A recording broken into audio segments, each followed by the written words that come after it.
வணக்கம். ஆகாஷவாணி.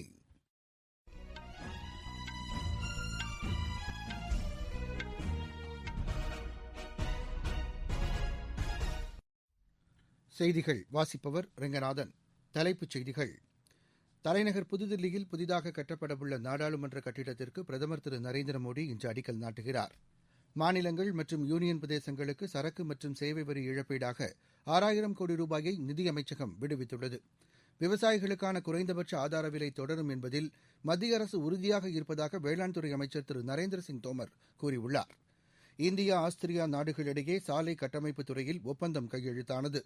நடப்பு பருவத்தில் நாடு முழுவதும் 356 லட்சம் டன் அளவிற்கு நெல் கொள்முதல் செய்யப்பட்டுள்ளதாக மத்திய அரசு தெரிவித்துள்ளது. இனி விரிவான செய்திகள். தலைநகர் புதுதில்லியில் புதிதாக கட்டப்படவுள்ள நாடாளுமன்ற கட்டிடத்திற்கு பிரதமர் திரு நரேந்திர மோடி இன்று அடிக்கல் நாட்டுகிறார். சுயசார்பு இந்தியா தொலைநோக்கு திட்டத்தின் கீழ் கட்டிடம் கட்டப்படவுள்ளது. சுமார் 971 கோடி ரூபாய் செலவில் கட்டப்படவுள்ள புதிய கட்டிடத்தில் தற்போதைய நாடாளுமன்ற கட்டிடத்தை விட அதிக அளவிலான அறைகள் இடம்பெறவுள்ளது.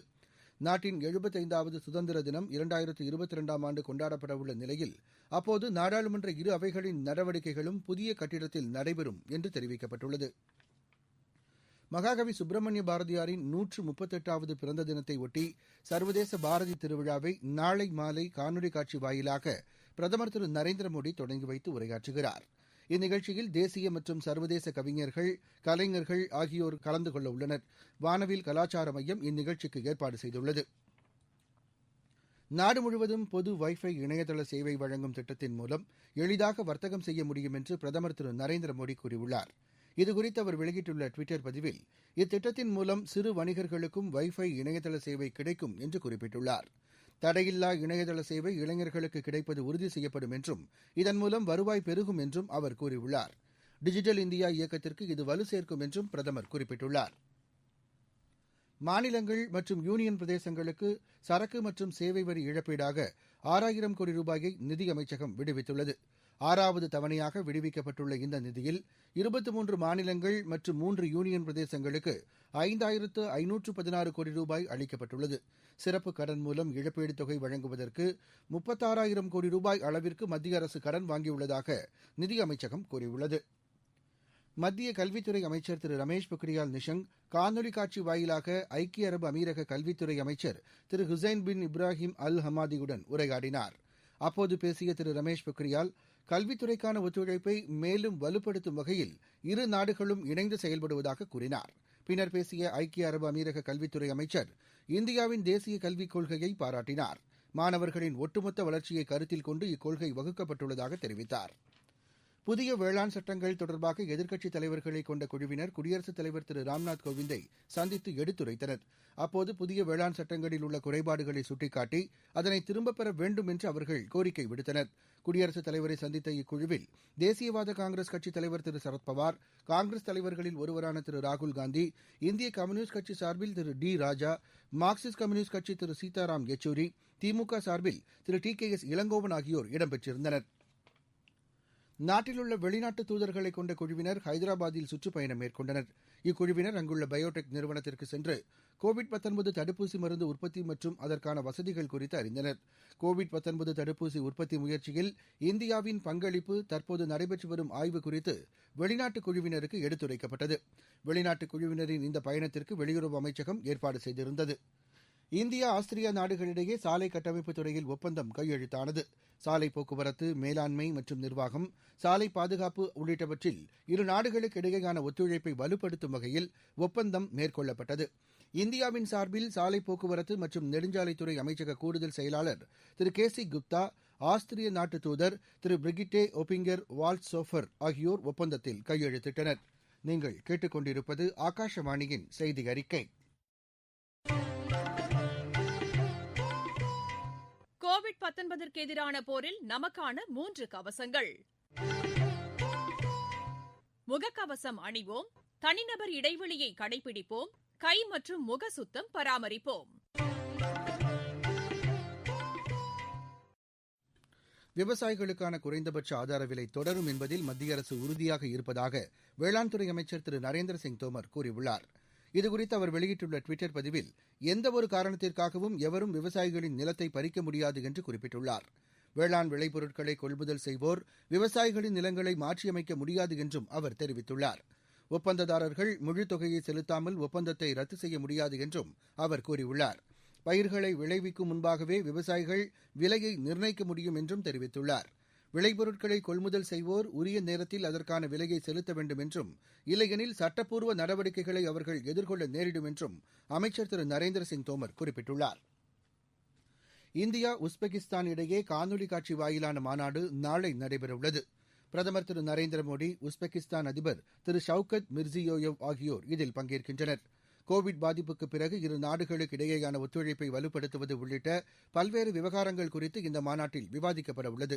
பிராந்திய மற்றும் சர்வதேச விவகாரம் குறித்தும் இம்மாநாட்டில் கருத்துக்கள் பரிமாறிக்கொள்ளப்படும் என்று எதிர்பார்க்கப்படுகிறது. இம்மாநாட்டில் இரு நாடுகளுக்கு இடையே பல்வேறு ஒப்பந்தங்கள் கையெழுத்தாகும் என்றும் தெரிவிக்கப்பட்டுள்ளது. நடப்பு பருவத்தில் நாடு முழுவதும் 356 லட்சம் டன் அளவிற்கு நெல் கொள்முதல் செய்யப்பட்டுள்ளதாக மத்திய அரசு தெரிவித்துள்ளது. இதுகுறித்து வேளாண் துறை அமைச்சகம் வெளியிட்டுள்ள அறிக்கையில், குறைந்தபட்ச ஆதார விலையுடன் தொடர்ந்து கொள்முதல் செய்யப்பட்டு வருவதாக கூறப்பட்டுள்ளது. இதன் மூலம் சுமார் 37,38,000 விவசாயிகளுக்கு 67,248 கோடி ரூபாய் அளவிற்கு குறைந்தபட்ச ஆதார விலை வழங்கப்பட்டுள்ளதாக தெரிவிக்கப்பட்டுள்ளது. நாடு முழுவதும் பொது வைஃபை இணையதள சேவை வழங்கும் திட்டத்திற்கு மத்திய அமைச்சரவை ஒப்புதல் அளித்துள்ளது. புதுதில்லியில் பிரதமர் திரு நரேந்திர மோடி தலைமையில் நடைபெற்ற அமைச்சரவைக் கூட்டத்தில் இதற்கான முடிவு மேற்கொள்ளப்பட்டது. இதனை செய்தியாளர்களிடம் தெரிவித்த மத்திய அமைச்சர்கள் திரு ரவிசங்கர் பிரசாத், திரு பிரகாஷ் ஜவ்டேகர் மற்றும் திரு சந்தோஷ்குமார் கங்குவார் ஆகியோர் பிரதமர் வாணி என்ற பெயரில் இந்த திட்டம் செயல்படுத்தப்படும் என்று கூறினர். நாடு முழுவதும் பொது தகவல் அலுவலகம் சார்பில் இந்த சேவை வழங்கப்படும் என்று திரு ரவிசங்கர் பிரசாத் தெரிவித்தார். பொது வைஃபை சேவை கட்டமைப்பு மூலம் வழங்கப்படும் சேவைகளுக்கு உரிம கட்டணம் கிடையாது என்று அமைச்சர் கூறினார். இதன் மூலம் புதிய வேலைவாய்ப்புகள் உருவாகும் என்றும் அமைச்சர் தெரிவித்தார். சுயசார்பு இந்தியா இயக்கத்தின் கீழ் வேலைவாய்ப்புகளை உருவாக்குவதற்காக அடுத்த 3 ஆண்டுகளுக்கு 22,810 கோடி ரூபாய் ஒதுக்கீடு செய்வதற்கும் இக்கூட்டத்தில் ஒப்புதல் அளிக்கப்பட்டதாக திரு பிரகாஷ் ஜவ்டேகர் கூறினார். நடப்பு நிதியாண்டில் மட்டும் இந்த திட்டத்திற்காக 1,584 கோடி ரூபாய் ஒதுக்கீடு செய்யப்பட்டிருப்பதாகவும் அவர் தெரிவித்தார். மத்திய அரசு இயற்றியுள்ள புதிய வேளாண் சட்டங்கள் விவசாயிகளுக்கு பயனளிக்கும் என்று தமிழக முதலமைச்சர் திரு எடப்பாடி பழனிசாமி கூறியுள்ளார். நாகப்பட்டினம் மற்றும் திருவாரூர் மாவட்டங்களில் புயல் மற்றும் மழை வெள்ளத்தால் பாதிக்கப்பட்ட பகுதிகளை பார்வையிட்டு அவர் ஆய்வு செய்தார். பின்னர் செய்தியாளர்களிடம் பேசிய அவர், வேளாண் பொருட்களை சந்தைப்படுத்துவதில் இடைத்தரகர்களின் தலையீடு இருக்காது என்று தெரிவித்தார். விவசாயிகளுக்கு வேளாண் விளைபொருட்களுக்கான சந்தை விலை கிடைக்கும் என்று அவர் கூறினார். தமிழகத்தில் நெல் உள்ளிட்ட பயிர்களுக்கு குறைந்தபட்ச ஆதார விலை தொடரும் என்றும் முதலமைச்சர் திரு எடப்பாடி பழனிசாமி தெரிவித்தார். கேரளாவில் உள்ளாட்சித் தேர்தலுக்கான 2ஆம் கட்ட வாக்குப்பதிவு இன்று நடைபெற்று வருகிறது. கோட்டயம், திருச்சூர், எர்ணாகுளம், பாலக்காடு, வயநாடு ஆகிய 5 மாவட்டங்களில் தேர்தல் நடைபெறுகிறது. காலை 7 மணிக்கு தொடங்கிய வாக்குப்பதிவு மாலை 6 மணி வரை நடைபெறவுள்ளது. மார்க்சிஸ்ட் கம்யூனிஸ்ட் தலைமையில் இடதுசாரி ஜனநாயக முன்னணி, காங்கிரஸ் தலைமையிலான ஐக்கிய ஜனநாயக முன்னணி, பிஜேபி தலைமையிலான தேசிய ஜனநாயக கூட்டணி இடையே முக்கிய போட்டி நிலவுகிறது. 3வது மற்றும் இறுதிக்கட்ட வாக்குப்பதிவு வரும் 14ஆம் தேதியும் வாக்கு எண்ணிக்கை 16ஆம் தேதியும் மேற்கொள்ளப்படுகிறது. ஜம்மு காஷ்மீர் யூனியன் பிரதேசத்தில் மாவட்ட வளர்ச்சி கவுன்சில் தேர்தலுக்கான 5ஆம் கட்ட வாக்குப்பதிவு இன்று நடைபெறுகிறது.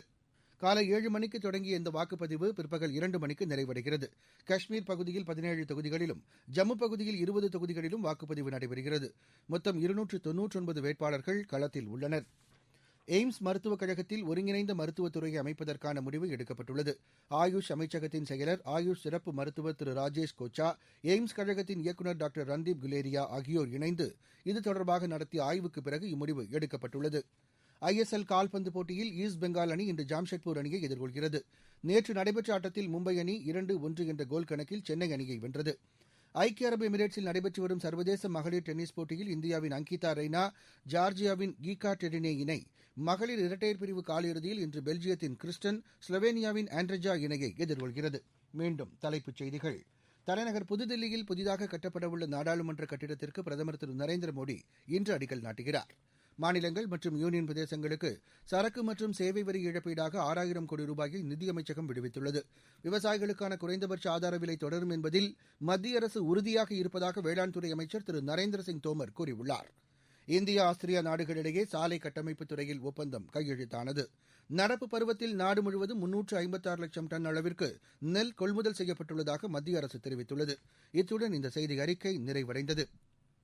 எமது செய்திகளை உடனுக்குடன் AIR நியூஸ் _சென்னை என்ற ட்விட்டர் பக்கத்திலும், செய்தி தொகுப்புகளை all India radio news Chennai என்ற யூடியூப் சேனலிலும் அறிந்து கொள்ளலாம்.